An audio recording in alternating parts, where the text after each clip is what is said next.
Hello friends, நேற்று தான் மகா கந்த சஷ்டி விரதத்தோட முதல் நாள் ஸ்டார்ட் ஆகிருக்கு. நான் இந்த வருஷம் தான் புதுசாக விரதம் எடுக்கலான்னு முடிவு பண்ணியிருந்தேன். கொஞ்சம் பயமாக தான் இருந்துச்சு, 7 நாள் நம்மளால் இருக்க முடியுமோ என்னமோ சொல்லிட்டு.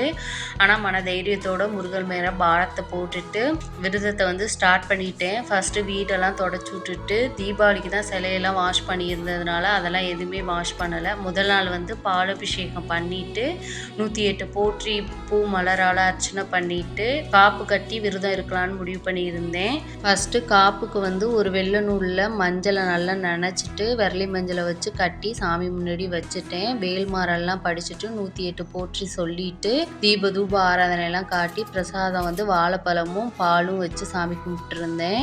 நெய்வேதியெல்லாம் பண்ணிட்டு நல்லபடியாக 7 நாள் விரதத்தை கம்ப்ளீட் பண்ணணுன்ட்டு முருகப்பெருமாட்ட மனசார வேண்டிக்கிட்டு ஹஸ்பண்டை கையில் காப்பு கயிறை கட்டி விட சொல்லிட்டேன். நீங்கள் யாரெல்லாம் விரதம் இருக்கீங்கன்னு கமெண்ட்டில் சொல்லுங்கள்.